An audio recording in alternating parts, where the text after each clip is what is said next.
جس نے چادر سلیمانی اوڑھ رکھی تھی خاموشی سے چلتا ہوا کھلے دروازے سے باہر نکل آیا، اور اسی طرح وہ چلتا ہوا اس جیل خانے کی عمارت سے باہر آ گیا، لیکن باہر آنے کے باوجود اس نے چادر سلیمانی نہیں اتاری، بلکہ اسی طرح وہ چادر سلیمانی اوڑھے ہوئے چلتے رہے۔ ان کا رخ شاہی محل کی طرف تھا، جس کے گنبد انہیں دور سے دکھائی دے رہے تھے۔ تھوڑا سا سفر طے کرنے کے بعد وہ شاہی محل کے بڑے دروازے پر پہنچ گئے۔ انہوں نے دیکھا کہ وہاں بہت سے لوگ آ جا رہے تھے جو اپنی شکلوں سے حکیم دکھائی دے رہے تھے۔ خواجہ عمرو نے ایک طرف رک کر چادر سلیمانی اتاری اور اسے واپس اپنی زنبیل میں ڈال کر آگے بڑھ گئے۔ رک جاؤ، کون ہو تم؟ یہاں کیا ہوا ہے؟ یہ حکیم کیوں آ جا رہے ہیں؟ شہزادی دل بہار کے چہرے پر سفید نشان ابھر آیا ہے، جس کی وجہ سے شہزادی کا چہرہ بے حد بدنما لگنے لگا ہے، اس لیے مختلف ملکوں کے حکیم علاج کے لیے آ رہے ہیں۔ لیکن تم کون ہو میاں، اور کہاں سے آئے ہو؟ میں سردار امیر حمزہ کا درباری حکیم ہوں، میرا نام خواجہ عمرو ہے اور میں شہزادی کی بیماری کا علاج کر سکتا ہوں۔ عمرو نے کہا تو دربار نے فوراً ہی اس بارے میں اطلاع اندر بھجوا دی، جس پر بادشاہ سلامت نے اسے بلوا لیا اور اسے حکم دیا کہ جب دوسرے حکیم نا امید ہو کر واپس چلے جائیں تو خواجہ عمرو کو پیش کیا جائے۔ اس لیے خواجہ عمرو کو ایک علیحدہ کمرے میں بٹھا دیا گیا۔ کمرے میں بیٹھنے کے بعد خواجہ عمرو نے اپنی زنبیل میں سے بولنے والی گڑیا نکالی اور اس کے سر پر انگوٹھا رکھ کر دبایا تو گڑیا کی آنکھیں انسانوں جیسی ہو گئیں۔ اے بولنے والی گڑیا، مجھے بتاؤ کہ شہزادی دل بہار کو کیا بیماری ہے اور اس کا کیا علاج ہے؟ خواجہ صاحب، شہزادی کو برس کی بیماری ہے، جس کا علاج ایک پھول ہے جو بصرہ نامی ملک کے نواحی علاقوں میں واقع ہے، اور وہاں ایک ویران باغ بھی موجود ہے۔ اس پھول کا رنگ سرخ ہے اور اس کے اندر سنہری رنگ کی لکیریں ہیں۔ اس پھول کے کھانے سے شہزادی کی بیماری دور ہو سکتی ہے، لیکن یہ پھول صرف وہی دیکھ سکتا ہے جس کی آنکھیں بند ہوں اور وہ گدھے کو اڑاتا ہوا اور خود بھی اڑتا ہوا اس باغ میں جا کر اتر جائے۔ ارے بھائی، یہ کیسے ہو سکتا ہے؟ گدھے کیسے اڑتے ہیں؟ ایسا کبھی ہوا ہے؟ اور پھر آنکھیں بند ہوں گی تو باغ کیسے نظر آئے گا؟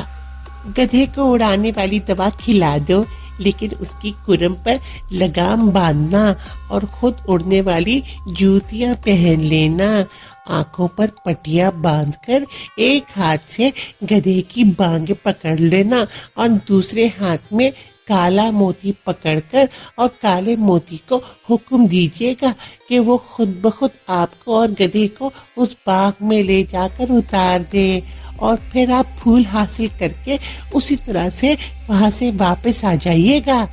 بولنے والی گڑیا نے جو بولنا تھا بول دیا، اور اس کے بعد ہی اس کی آنکھیں دوبارہ پہلے جیسی ہو گئیں۔ تو خواجہ عمرو نے اسے زنبیل میں ڈال دیا۔ تھوڑی دیر بعد اسے اس کمرے میں بلا لیا گیا جہاں شہزادی موجود تھی۔ شہزادی کے ایک گال پر آنکھ سے نیچے اور منہ تک اور دوسری طرف کان تک سفید نشان تھا، جو واقعی بے حد برا لگ رہا تھا۔ خواجہ عمرو نے جب اپنا اصل تعارف بادشاہ سے کرایا تو بادشاہ بے حد خوش ہوا، کیونکہ اس نے خواجہ عمرو کے کارنامے سن رکھے تھے۔ اس لیے اس نے اپنے فوراً خزانچی کو بلایا اور کہا کہ خواجہ عمرو کو 10 تھیلیاں اشرفیوں سے بھر کر دے دو، اور ساتھ ہی وعدہ کیا کہ اگر شہزادی صحت یاب ہو گئی تو ایسی 100 تھیلیاں دے گا۔ خواجہ عمرو انعام پا کر بہت خوش ہوئے، لیکن انہوں نے سالار ہاشم اور اس جیل خانے کے بارے میں بھی بادشاہ کو آگاہ کر دیا، جس کو سننے کے فوراً بعد بادشاہ نے ان کو طلب کیا اور ان کو کوڑوں کی سخت ترین سزا دی۔ اپنی سزاؤں کا سن کے وہ خوف سے تھر تھر کانپنے لگے ان کے وہم و گمان میں بھی شاید یہ نہ تھا کہ خواجہ عمرو اتنا بڑا آدمی ہوگا۔ جب خواجہ عمرو نے ان کی حالت دیکھی تو اس سے نہ صرف انہیں معاف کر دیا بلکہ بادشاہ سے بھی سفارش کی کہ انہیں چھوڑ دیا جائے، اور بادشاہ نے عمرو کی بات مان لی۔ وہ سب یہ سب جاننے کے بعد خواجہ عمرو کے پیروں پہ گر پڑے۔ خواجہ عمرو نے کہا کہ اسے اس کا گدھا واپس کیا جائے، تو تھوڑی دیر بعد ہی اس کا گدھا وہاں لایا گیا۔ خواجہ عمرو نے گھوڑے کی لگامیں منگوائیں اور گدھے کے پیٹ سے باندھ کر وہ گدھے کو لے کر محل سے باہر آیا، اور ایک ویران علاقے میں پہنچ کر اس نے زنبیل میں سے اڑنے والی دوا نکالی اور گدھے کا منہ کھول کر اس نے چند قطرے گدھے کے حلق میں ڈال دیے۔ اس کے ساتھ ہی اس نے ایک بڑی سی لیکن پتلی پٹی لگا کر اپنی آنکھوں پر باندھ لی، اور پھر اپنی جوتیاں نکال کر پہن لی۔ پھر اس نے زنبیل میں سے سیاہ موتی نکال کر اسے ایک ہاتھ میں پکڑ لیا۔ سیاہ موتی، مجھے اور میرے گدھے کو بصرہ نامی ملک کے ویران باغ میں لے جا کر اتار دو، عمرو نے کہا، اور اس کے ساتھ ہی اس نے لگام کھینچی تو گدھا ڈھینچو ڈھینچو کرتا ہوا فضا میں اڑنے لگا۔ ساتھ ہی خواجہ عمرو بھی جادو کی جوتیوں کی وجہ سے اڑنے لگے۔ انہیں نظر تو کچھ نہ آ رہا تھا، لیکن کالا موتی ان کی رہنمائی کر رہا تھا کیونکہ وہ ان کے ہاتھوں میں تھا۔ اس لیے انہیں یقین تھا کہ وہ باغ میں صحیح سلامت اتر جائیں گے۔ گدھا مسلسل ڈھینچو ڈھینچو کر رہا تھا، لیکن بہرحال وہ کسی پرندے کی طرح اڑتا چلا جا رہا تھا۔ کافی دیر بعد اس کا رخ نیچے کی طرف ہوا تو عمرو صاحب کو سمجھ میں آیا کہ اب وہ نیچے آ گئے ہیں، اس لیے انہوں نے باغ پکڑنے کے لیے اس کو نیچے اترنے کا اشارہ دیا۔ کافی دیر بعد اس کا رخ نیچے کی طرف ہوا تو عمرو بھی باغ پکڑے اس کے پیچھے نیچے اترنے لگے، اور جب اس کے پیر زمین پر لگے تو اس نے باغ چھوڑ دی اور جلدی سے آنکھوں سے پٹی ہٹائی تو اس نے دیکھا کہ وہ واقعی ایک ویران باغ میں موجود تھا، اور اس باغ کے درمیان ایک سرخ رنگ کا بڑا سا پھول موجود تھا جس پر سنہری رنگ کی لکیریں تھیں۔ عمرو نے آگے بڑھ کر پھول توڑ لیا اور اسے زنبیل میں ڈال کر اس نے ایک بار پھر پہلے کی طرح باقاعدہ اڑنے کی تیاری کی، اور آنکھوں پر پٹی باندھی اور کالے موتی سے کہا کہ اسے اور اس گدھے کو شاہی محل کے قریب کسی ویران جگہ پر اتار دے، اور ایک بار پھر وہ گدھے سمیت ہوا میں اڑتے ہوئے واپس شاہی محل کے قریب آ کر اتر گئے۔ عمرو یا نے آنکھوں سے پٹی ہٹائی، پیروں سے جادو کی جوتیاں اتاری اور سب زنبیل میں ڈال دیں، اور اپنی عام جوتیاں پہن کر باہر نکل آئے۔ کالا موتی بھی انہوں نے واپس زنبیل میں ڈالا، اور پھر گدھے کو لے کر وہ شاہی محل پہنچ گئے۔ جب بادشاہ کو ان کی آمد کی اطلاع ملی تو انہوں نے فوراً بلوا لیا۔ کیا تم کامیاب لوٹے ہو خواجہ عمرو؟ بادشاہ نے بے چین ہو کر پوچھا تو عمرو نے اس بات میں سر ہلا دیا، اور پھر اس نے زنبیل میں سے پھول نکال کر شہزادی دل بہار کو کھانے کے لیے دے دیا، اور شہزادی نے جیسے ہی پھول کھایا تو اس کا سفید داغ اسی وقت غائب ہو گیا، ایسے کہ جیسے کبھی تھا ہی نہیں۔ شہزادی اور بادشاہ بے حد خوش ہوئے، اور پھر بادشاہ نے اشرفیوں کی 100 تھیلیوں کے علاوہ بھی بے شمار انعام خواجہ عمرو کو دے دیے، اور خواجہ عمرو بہت خوش ہوئے۔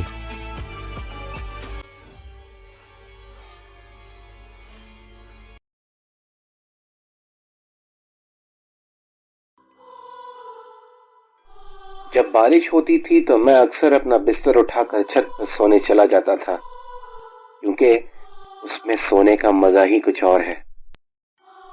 وہ بھی ایک گرمیوں کی رات تھی، سب گھر والے چھت پر سو رہے تھے۔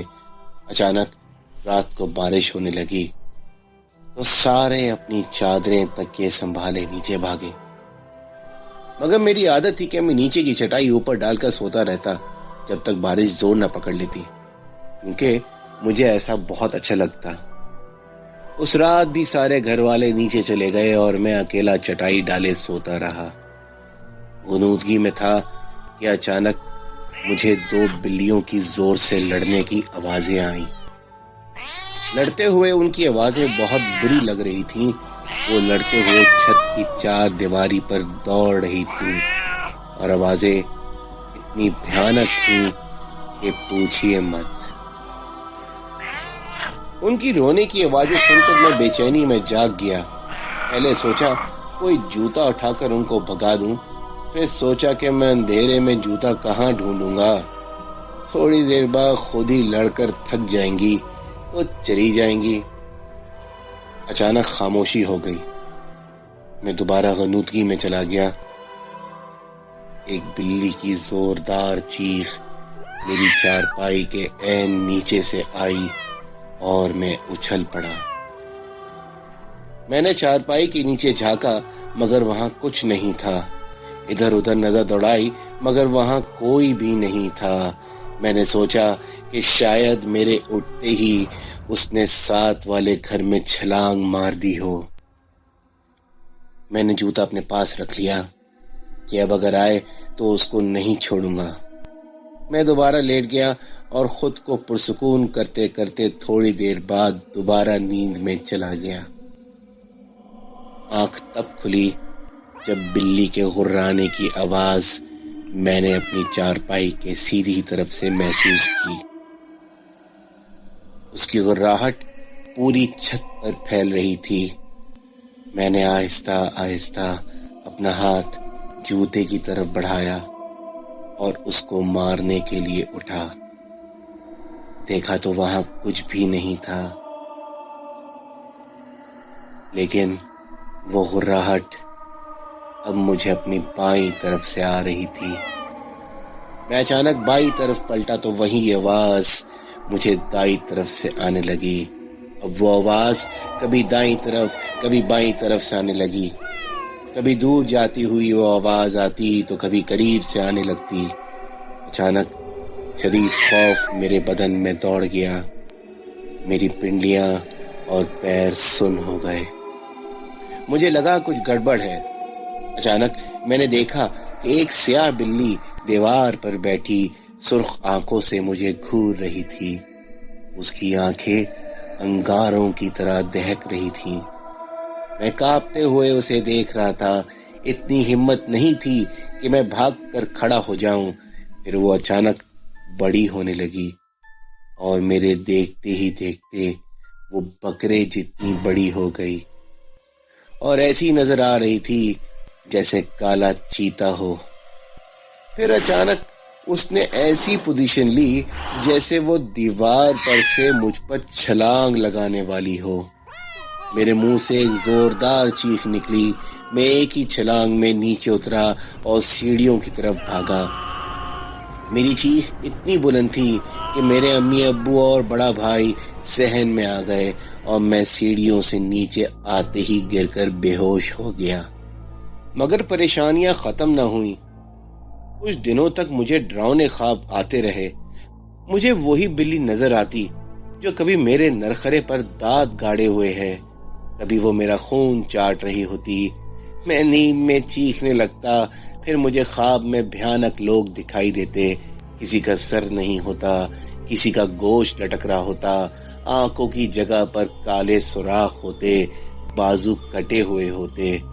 میں بیمار رہنے لگا، کمزور ہوتا گیا۔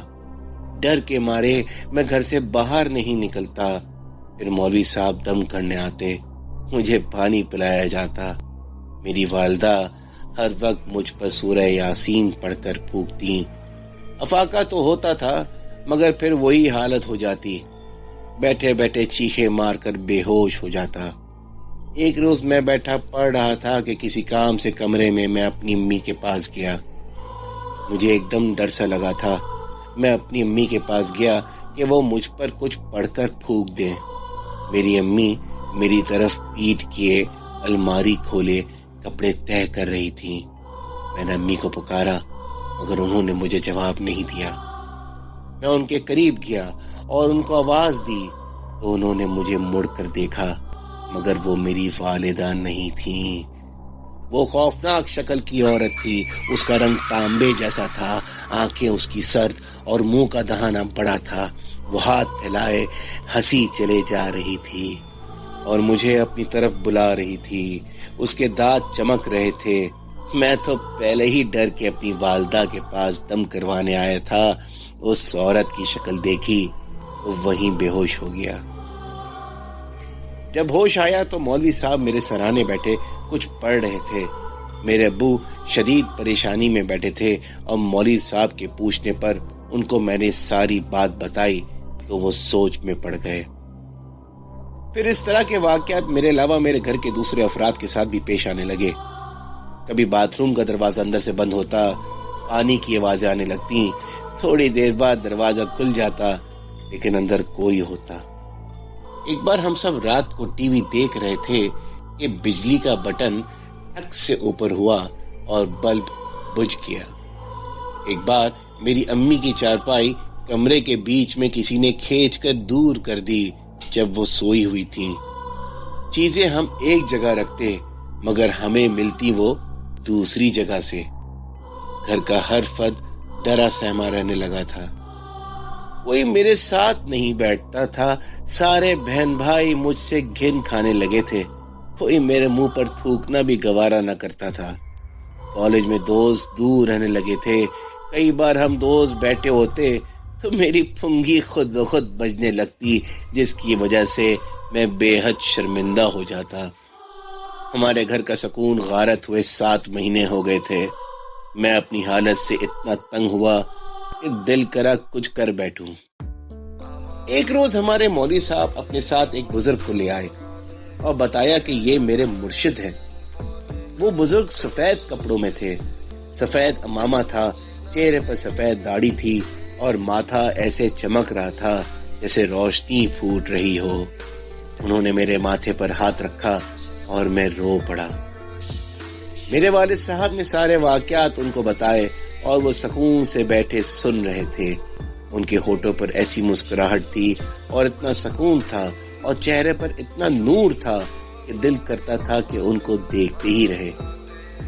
انہوں نے میرے والد صاحب کے ساتھ سارے کمروں کا جائزہ لیا. چھت پر جا کر ایک ایک کونا دیکھا اور ساتھ والوں کی چھتیں دیکھی. ہمارے گھر میں محلے کی عورتوں کا رش لگ گیا جو ان سے پانی دم کروانے آ گئی تھیں. وہ میرے قریب آ کر بیٹھ گئے اور انہوں نے اپنے دائیں پیر کا انگوٹھا میرے ماتھے کے درمیان میں رکھ ڈالا اور اپنی آنکھیں بند کر کے کچھ پڑھنے لگے. مجھے ایسا لگا جیسے کوئی میری کھال کو کھینچ رہا ہو. میری چیخیں نہیں رک رہی تھیں. میں ان کا انگوٹھا اپنے ماتھے سے ہٹانا چاہتا تھا مگر ان کا پیر تک نہیں ہلا سکا. میرا بھائی مجھے بتاتا ہے کہ وہ 1 گھنٹے سے زیادہ کچھ پڑھتے رہے اور تمہاری دل خراش چیخیں سننا ہماری بس سے باہر تھیں. تبھی ہم نے دیکھا کہ تم بزرگ کو پیٹنے کی کوشش کر رہے ہو مگر آہستہ آہستہ تم پرسکون ہوتے چلے گئے.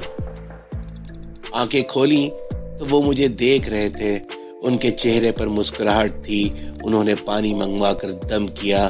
کمرے کے ہر کونے میں پانی چھڑکا گیا اور 2 گھونٹ پانی مجھے پلا دیے.